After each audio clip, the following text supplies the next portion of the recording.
오늘 여러분과 함께 나누는 말씀의 제목은 왜 예수님을 믿습니까? 이런 제목으로 우리 함께 말씀을 나누도록 하겠습니다. 자, 오늘 우리가 마가복음 2장의 말씀을 읽었는데요. 우리 한 장 앞에 마가복음 1장 마지막 부분에 보면 예수님이 가버나움에서 많은 병자를 고치시고, 그리고 예수님이 병자를 고치시는 모습을 본 많은 사람들이 예수님께로 몰려오는 장면이 마가복음 1장 후반부에 나옵니다. 마가복음 1장 32절부터 33절 말씀 보니까요, 해가 져서 날이 저물 때 사람들이 모든 병자와 귀신 들린 사람을 예수께로 데리고 왔다. 동네에 있는 모든 병자, 모든 귀신 들린 사람들 예수님께로 다 모였어요. 그리고 33절, 그리고 온 동네 사람이 문 앞에 모여들었다. 예수님 계신 곳에 온 동네 사람 다 모였습니다. 예수님 인기가 굉장히 많고 지금 사람들이 몰려들고 있는 거예요. 그런데 이렇게 인기가 많던 예수님이 다른 동네로 가셨어요. 가버나움을 떠나시는 장면이 이제 이어서 나옵니다. 마가복음 1장 38절부터 39절 말씀 보니까요, 예수께서 그들에게, 제자들에게 말씀하셨다. 가까운 여러 고을로 가자. 거기에서도 내가 말씀을 선포해야 하겠다. 나는 이 일을 하러 왔다. 예수께서 온 갈릴리와 여러 회당을 두루 찾아가셔서 말씀을 전하고. 자, 가버나움에서 병자 치유 사역하니까 사람들이 많이 모여들었어요. 근데 예수님이 가버나움을 떠나셨어요. 그리고 오늘 본문에 보니까요, 이렇게 가버나움을 떠나셨던 예수님이 다시 가버나움으로 돌아오신 거예요. 자, 오늘 본문 1절 말씀 볼까요? 1절. 며칠이 지나서 예수께서 다시 가버나움으로 들어가셨다. 가버나움에 떠나셨던 예수님이 다시 돌아오신 거예요. 그리고 1절 계속해서 보니까요, 예수가 집에 계신다는 말이 소문이 퍼지니. 자, 예수님이 병자 고치시고 귀신 쫓아내실 때 많은 사람들이 막 몰려들었단 말이에요. 근데 그랬던 예수님이 떠나셨어요, 동네를. 그 떠나신 예수님이 다시 오신 거예요. 그리고 예수님이 다시 오셨다는 소식이 지금 소문이 퍼진 거예요. 그럼 사람들이 어떻게 했겠어요? 다시 몰려들었겠죠? 그래서 오늘 본문 2절 보니까요, 2절, 많은 사람이 모여들어서 마침내 문 앞에조차도 들어설 자리가 없었다. 예수님이 다시 오셨다는 소식이 퍼지니까 사람들이 모여오기 시작하는데 얼마나 많이 모였는지 발 디딜 틈 없이 들어올 수 없을 정도로 사람들이 많이 모인 거예요. 자, 지금 사람들이 왜 모였죠? 지금 예수님께로 나온 이유가 뭐예요? 뭐 하려고? 병 고침 받으려고. 자, 병 고침 받으려고 지금 모였어요. 그런데 예수님이 지금 사람들 모인 곳에서 무엇을 하시느냐? 2절 마지막에 보니까요, 예수께서 그들에게 말씀을 전하셨다라는 거예요. 지금 병 고침 받으러 모였거든요. 사람들 다른 거에 크게 관심이 없단 말이죠. 그런데 지금 예수님이 병 고침 받으려고 모여든 사람들 앞에서 지금 뭐 하고 계시는 거예요? 말씀을 전하시는 거예요, 답답하게. 자, 모여든 사람들이 지금 무슨 생각했을까요? 말씀이 귀에 들어왔을까요? 안 들어왔겠죠. 무슨 생각했을 것 같으세요? 왜 안 고치시지? 치유 사역 언제 시작하시지? 이 생각하고 있었겠죠. 그 생각하면서 이제 말씀 그냥 전하는 거예요, 예수님이. 그런데 이런 상황에 갑자기 천장이 뚫리더니 천장에서 한 중풍병자가 예수님 앞으로 내려오는 거예요. 자, 분위기를 좀 상상해 보세요. 오늘 보면 3절부터 4절 말씀 보니까요, 그때 사람들이 많이 모여들었고 사람들은 병 고침 받으려고 모여들어서 기대하고 있는데 예수님이 말씀만 전하시는 그때 한 중풍병 환자를 4사람이 데리고 왔다. 무리 때문에 예수께로 데려갈 수 없어서 예수가 계신 곳 위에 지붕을 걷어내고 구멍을 뚫어서 중풍병 환자가 누워있는 자리를 달아내렸다. 자, 여러분 분위기를 한번 상상해 보세요. 만약에 여기라고 치면은 사람들이 여기 꽉 찼어요. 뭐 여기 바로 옆에까지 다 찼어요. 입구에서 걸어서 들어올 수가 없어요. 그리고 여기 모인 사람들 다 병 고침 받으려는 생각만 갖고 있어요. 근데 예수님이 병 고침 사역 안 하고 말씀 전하시는 거예요. 그리고 앉아있는 사람들은 왜 안 고치시지? 이 생각을 하고 있는데 갑자기 천장이 열리더니 천장에서 한 사람이 달아 내려오는데 중풍병 환자가 달아져 여기 앞에 딱 내려오는 거예요. 자, 사람들이 어떤 기대를 했을까요? 저 중풍병 환자를 고치심으로 다시 치유 사역이 시작되겠구나, 이런 기대를 했겠죠. 예수님이 중풍병 환자를 고쳐주면 치유 사역이 다시 시작되는 거예요. 그 사람들이 주목을 하고 있는 거예요. 지금 예수님이 어떻게 하느냐. 근데 예수님이 이때 뭐라고 하시느냐? 5절 말씀에 말씀을 하시는 거예요. 중풍병 환자를 앞에 두고 지금 자막 보시면서 5절 말씀 우리 다 같이 한번 읽어보도록 하겠습니다. 다 같이 읽겠습니다. 시작. 예수께서는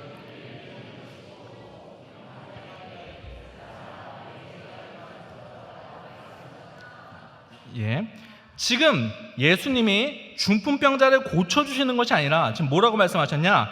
네, 제가 용서받았다라고 지금 말씀하시는 거예요.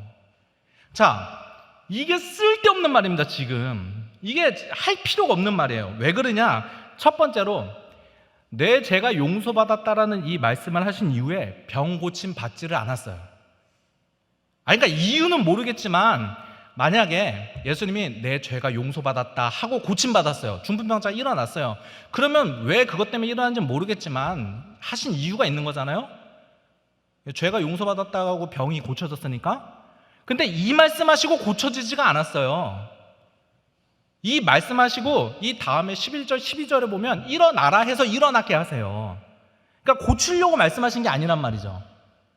그리고 너가 죄 용서 받았다라는 말씀을 괜히 하셔서 이 말을 했다는 것 때문에 종교 지도자들에게 비판을 받아요. 7절 말씀 볼까요? 7절.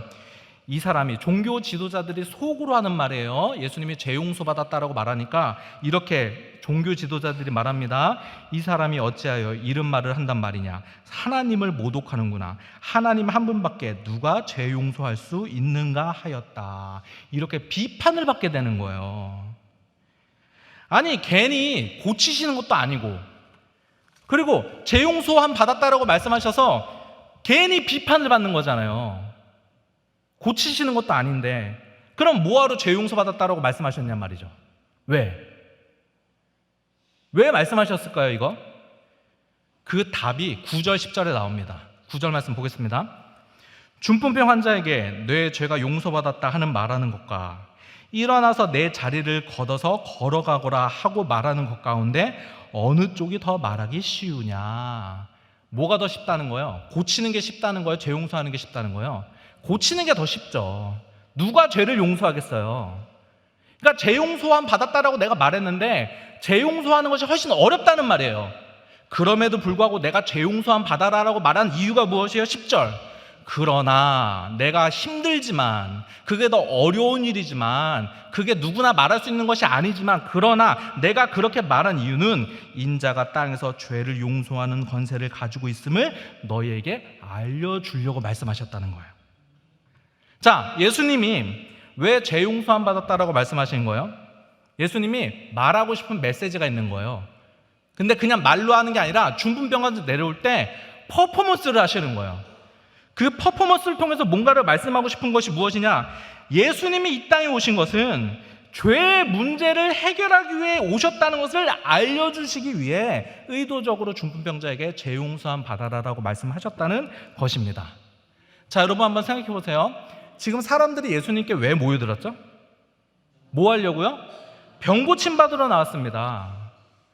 이렇게 병 고침 받으려고 생각 갖고 있는 사람들에게 예수님이 의도적으로 중풍병자에게 병을 고쳐주는 것이 아니라 죄 용서함 받았다라고 말씀하심으로 이 말씀하시는 거예요. 풀어서 말하면 너희 지금 병 고침 받으려고 이 자리에 모여들었지? 너희는 내가 병을 고치려 이 땅에 왔다고 생각하지?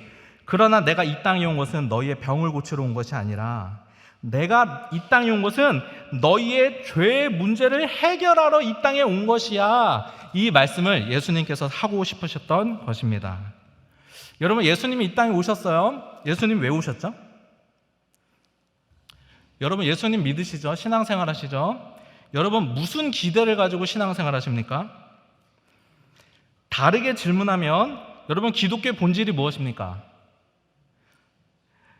여러분, 예수님이 우리의 질병의 문제 해결해 주실 수 있습니다. 기독교의 병치유 역사 있습니다. 저는 이렇게 생각합니다. 하나님이 만드셨는데 못하시는 게 어디 있으시겠어요? 네, 다 가능합니다. 저는 그렇게 믿습니다. 또 예수님이 우리의 재정 문제 해결해 주실 수 있습니다. 그리고 예수님이 우리의 여러 가지 삶의 문제들도 해결해 주실 수 있습니다. 자, 그런데 그것만으로 기독교를 다 설명할 수 없어요. 그게 기독교의 본질은 아니라는 거예요. 문제 해결받고 병치유받는 것이 기독교의 목적이 아닙니다. 여러분, 예수님이 이 땅에 오신 가장 큰 이유가 무엇이에요? 우리의 죄의 문제를 해결하기 위해 이 땅에 오신 줄 믿습니다. 왜냐하면 인간에게 있어서 가장 심각한 문제는 죄의 문제이기 때문입니다. 가난은 돈으로 해결할 수 있고 병은 의사가 고칠 수 있지만 죄의 문제는 오직 예수님만이 해결할 수밖에 없기 때문에 그렇습니다. 제가 예전에 교회에서 청년부 사역을 할 때요, 청년부 예배 끝나고 어떤 한 자매가 저한테 찾아왔어요.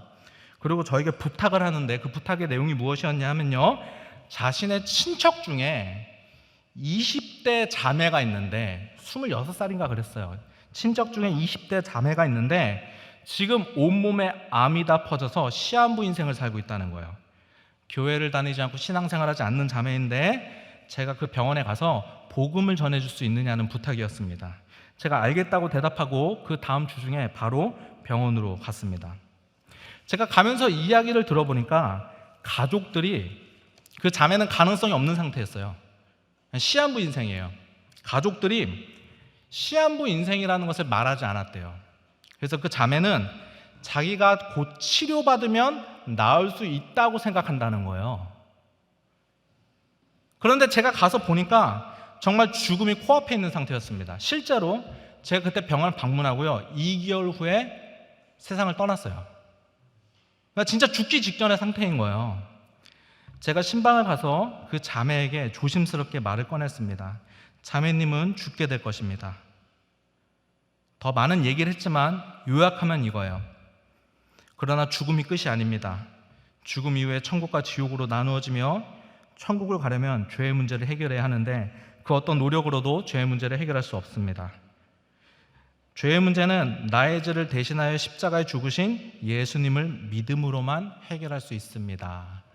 이 복음을 전하고 예수님을 영접하겠다라는 말을 듣고 영접 기도까지 하고 그리고 기도해주고 나왔습니다. 그렇게 신방을 2번 했습니다. 그렇게 그 자매에게 복음을 전하고 신방을 마치고 집에 돌아오는 길에 저는 생각했습니다. 왜 나는 치유해달라고 기도하지 않았는가?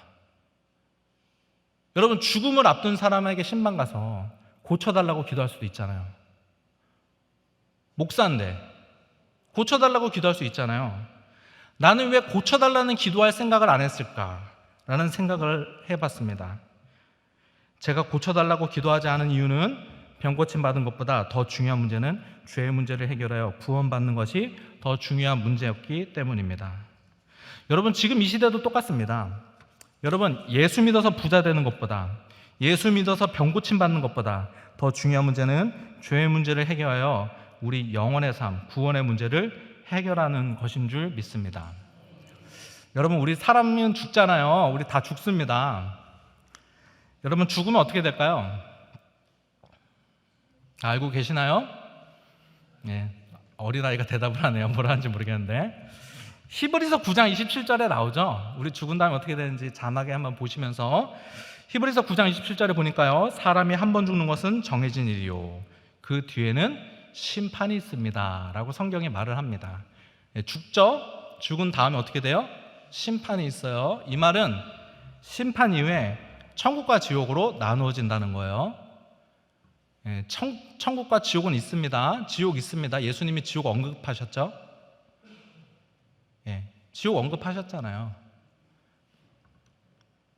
자, 그러면 더 중요한 문제, 어떻게 하면 천국 가죠? 믿음으로. 믿음으로 천국 간다는 말이 무슨 말이죠? 정의를 하기에 나름인데 그림 보여주시겠어요? 자, 구원받으려면요, 죄의 문제를 해결해야 됩니다. 죄의 문제를 해결해야 구원받는 거예요. 이 말은 죄가 있으면 안 돼요. 죄를 가지고 천국 못 간다는 말이에요. 상식적으로 그렇죠? 심판대 앞에 섰는데 죄가 있는데 어떻게 천국에 가겠어요? 그러면 죄가 무엇인가? 죄에 대해서 성경이 여러 가지를 말하지만 2가지 말씀드릴게요. 야고보서 2장 10절에 이런 말씀이 있어요. 야고보서 2장 10절에 보니까요. 누구든지 율법 전체를 지키다가도, 죄를 지으면 안 되니까 율법을 다 지키는 거예요. 율법 전체를 지키다가도 한 조목에서 실수하면, 죄를 딱 하나만 짓잖아요. 그럼 어떻게 되는 거예요? 죄인입니다.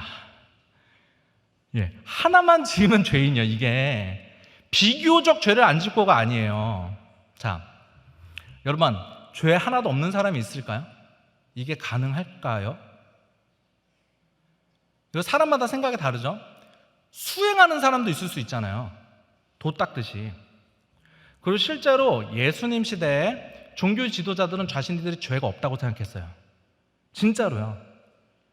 종교 지도자들이 예수님을 왜 싫어했냐면 자신을 하나님이라고 하고 자꾸 종교 지도자들 죄인으로 취급했어요. 그래서 자기네들이 보는 죄인과 자기네들을 구별했단 말이에요. 자기들은 죄가 없다고 생각했어요. 그런 종교 지도자들에게 예수님이 이런 말씀을 하세요. 마태복음 5장 21절에 자신들은 죄 없다고 생각하는 종교 지도자들에게 예수님이 하시는 말씀입니다. 자, 예수님이 뭐라고 하시냐?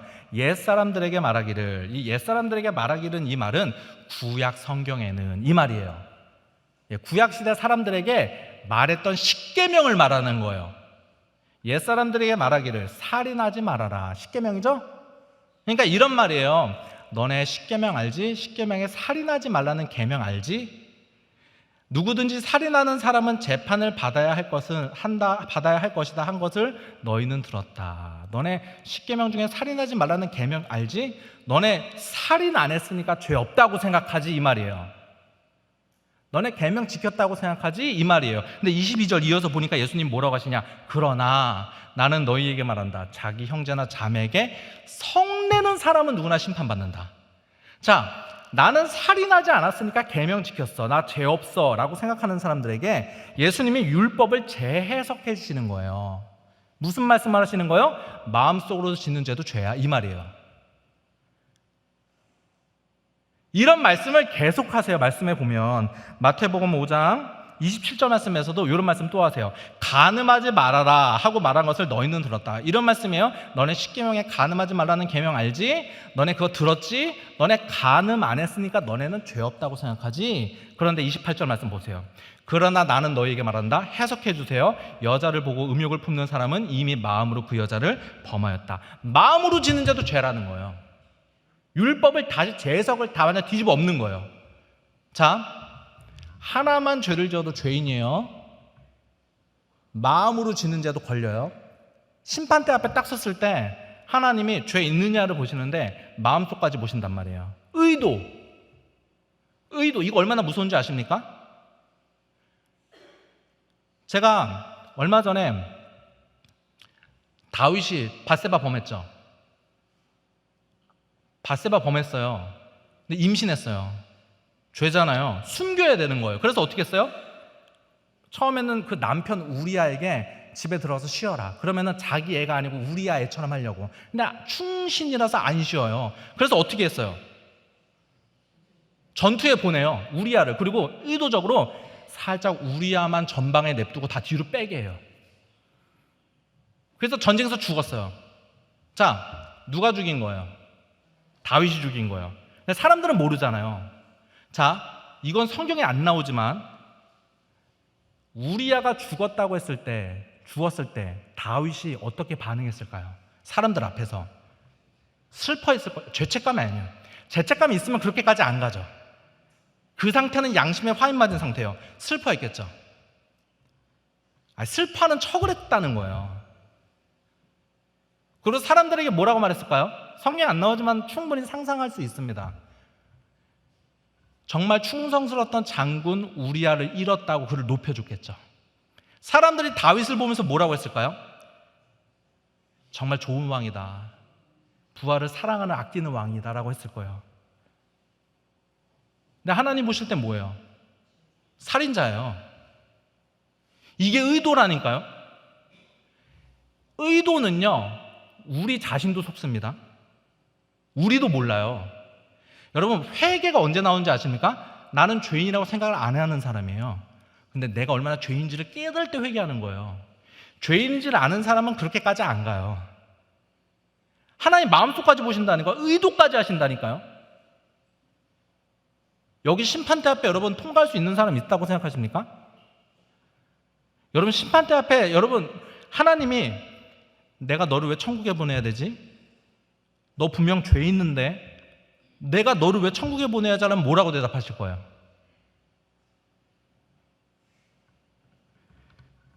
자, 그래서 우리의 운명이 무엇이냐? 자, 여러분 말씀하시기 대답을 잘 안 하시더라고요. 죄인입니까? 죄인 아닙니까? 기분 나쁘신가 봐요. 죄인이라고 자꾸 그러니까. 죄인이시죠? 네, 여기까지는 대답을 잘 하세요. 그러면 어디 가셔야 돼요? 지옥 가야 돼요. 이것이 인간의 운명이다. 자, 여러분 지옥 가는 방법 아시나요? 아니에요. 가만히 있으면 지옥 갑니다. 우리는 원래 지옥 가는 자란 말이에요. 뭘 해서 지옥 가는 게 아니라 이런 얘기하면 뭐 이상한 얘기 하네 하고 그럴까봐 여러분 박영선이라는 목사님의 책에서 읽었어요. 이 내용을. 지옥 가는 방법. 가만히 있으면 지옥 갑니다. 유명한 목사님이죠? 어떤 책인지 몰라요. 뭐 어떤 책이고 근데 거기 있었어요. 제 기억에 있어요. 우리의 인간의 운명은요 원래 심판받아 지옥 갈 수밖에 없는 운명인 거예요. 그런데 예수 믿어서 천국 가게 된 것입니다. 자, 이런 우리들을 위해서 하나님이 주신 방법이 있는데 이미지 보여주겠어요? 그림? 그것이 바로 제사입니다. 그 앞에 그림 제사예요. 제사. 죄인인 우리가 구원받기 위한 방법, 제사. 자, 여러분 제사라는 것이 무엇이죠? 자, 제사는요 내 죄 때문에 내가 죽어야 돼요. 죄를 지으면 사망이니까 내 죄 때문에 내가 죽어야 돼요. 제사는요 내 죄를 대신해서 제물이 죽는 거예요. 대신. 그래서 제사를 드릴 때 제물의 머리에 안수하죠. 그러면은 나에게 있던 죄가 제물에게로 전가된단 말이에요. 그래서 제물을 죽이는 거예요. 배를 가르고 생명을 취하는 거예요. 죄의 삭수로 생명을 취하는 거고 그렇게 죄가 용서받는 거예요. 자, 근데 하나님이 우리에게 제사를 주신 것은 제사가 목적이 아니라 이 제사라는 행위를 통해 나에게 뭐를 가르쳐주고 싶으신 거예요. 자, 보세요. 하나님이 제사라는 것을 통해서 자, 너의 죄 때문에 너가 죽어야 되지. 근데 잘 봐라. 너의 죄를 대신해서 죽어가는 저 동물처럼 제물처럼 누군가가 너의 죄를 대신해서 죽을 자가 있어. 누군가가 대신 죽음으로만 너는 죄의 문제를 해결할 수 있어. 이거를 제사를 통해서 가르쳐 주시는 거예요. 말로 가르쳐 주지 않고 그림으로. 왜냐하면 수준이 너무 떨어지면요 그림으로 가르쳐 줘야 돼요. 그러니까 이해를 못하는 거예요. 구약시대 때는 이거를 복음을 이해할 수 있는 이런 종합적인 지식이 없는 거예요. 그러니까 그림으로 가르쳐 준 거예요. 제사는 행위를 통해서 나 대신 누가 죽는구나. 그리고 저 제물이 누군가를 상징하는 거예요. 자, 나의 죄를 대신하여 죽어간 그 동물, 제물이 누구를 상징하는 거예요? 다음 그림 보여주세요. 예수님이 상징하는 거예요. 예수님을. 그러니까 십자가에 죽으신 예수님은 어떤 존재예요? 제물이신 거예요. 제물. 제물 되셔서 죽으신 거죠. 그림에 보면 소, 양, 비둘기 뒤에 그림이 있죠. 저게 제물이에요.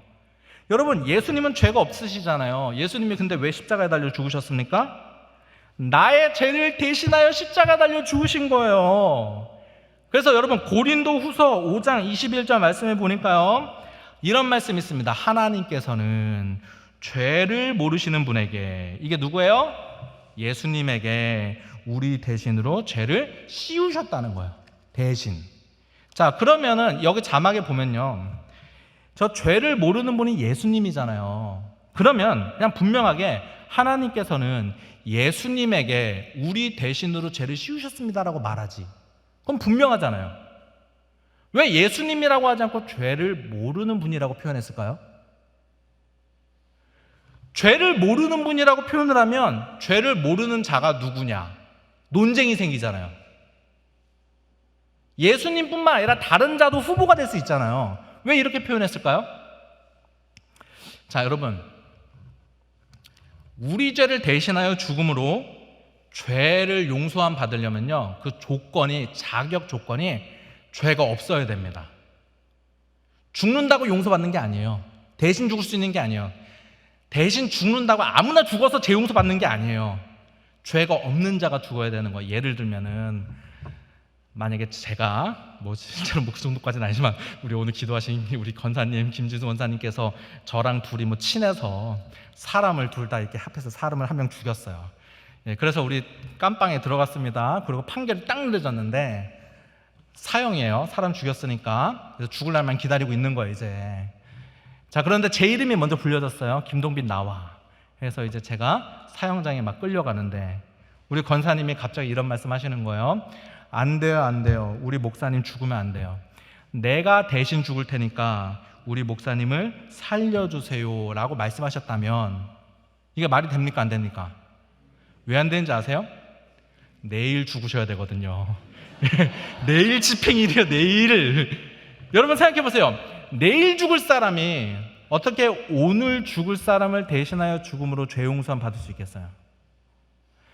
만약에 누군가가 죄를 대신하여 죽음으로 용서를 받을 수 있다면 누가 죽어야 될까요?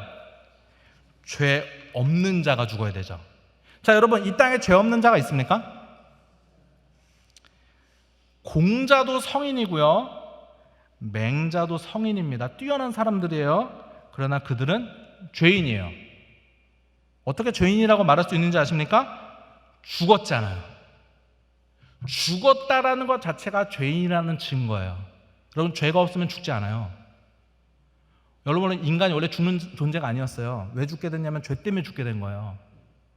죽었다라는 게 인간 죄인이라는 증거가 되는 거예요. 예수님도 죽으셨습니다. 예수님 어떻게 되셨죠?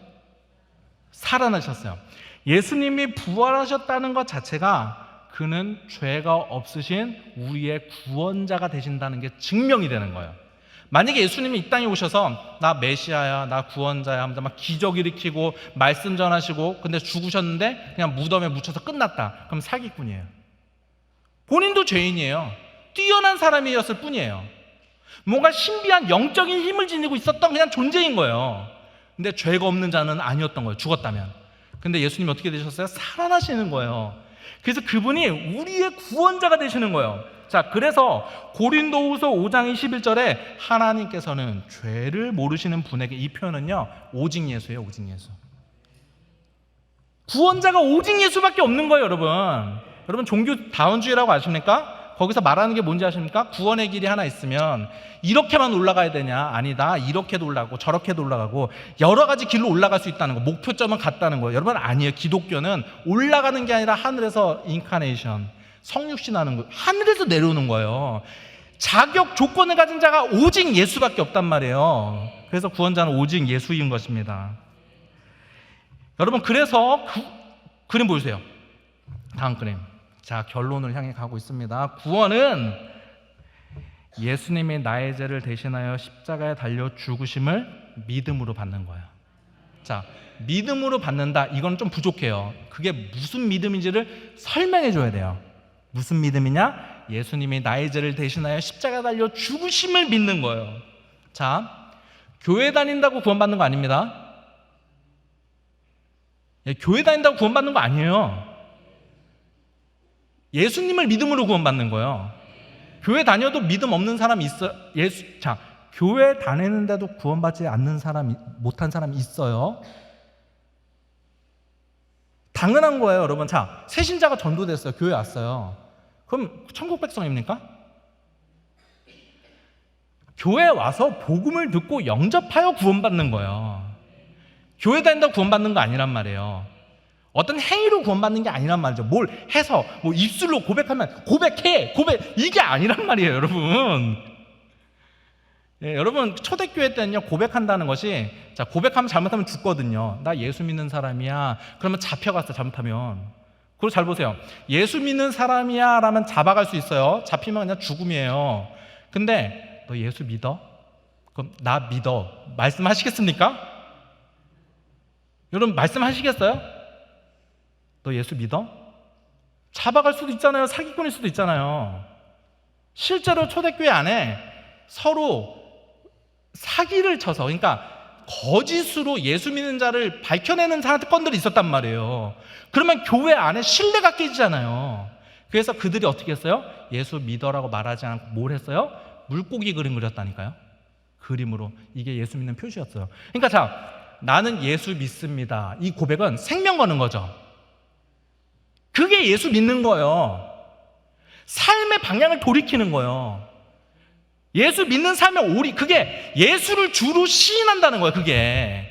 그러니까 지금 자, 예수님이 고백하면 구원받아. 자, 고백해. 믿어지지 않아도 고백해. 이런다고 구원받는 게 아닙니다, 여러분.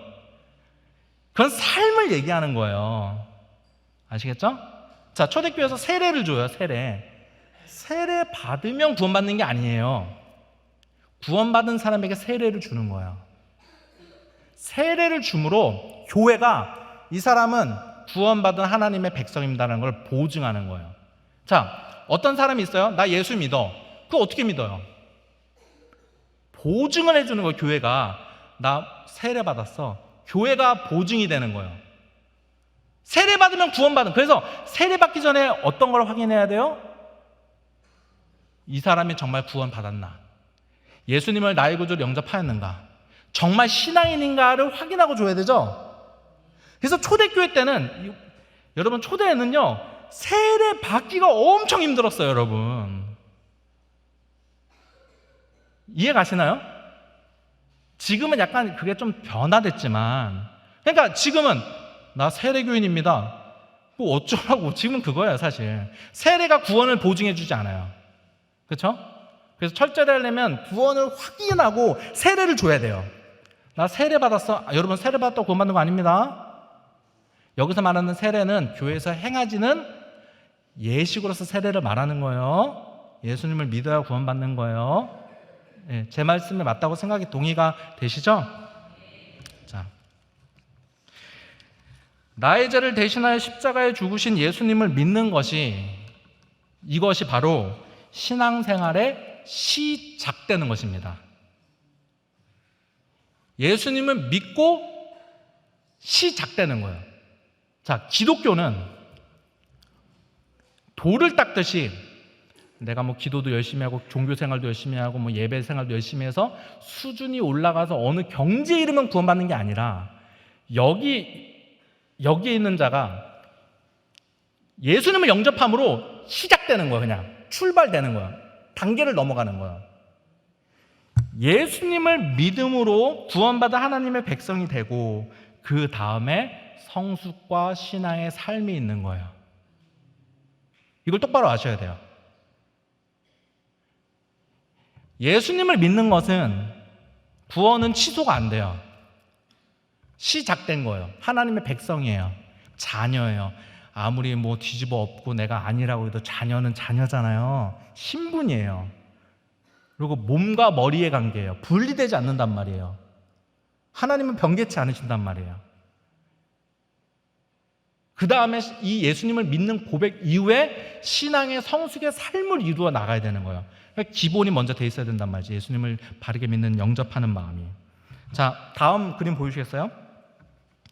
자, 여러분이 복음을 듣고, 제가 지금 전한 게 복음입니다.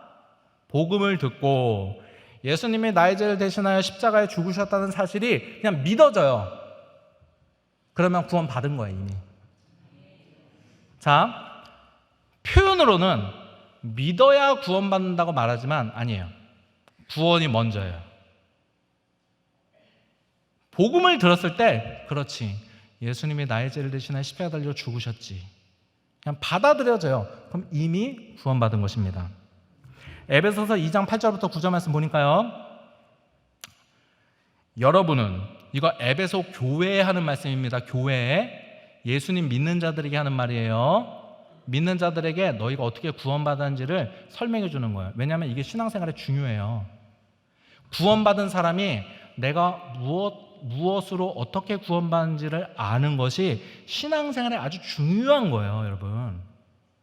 이거 나 예수 믿는데 왜 복음을 전하지? 이렇게 생각하시면 안 돼요.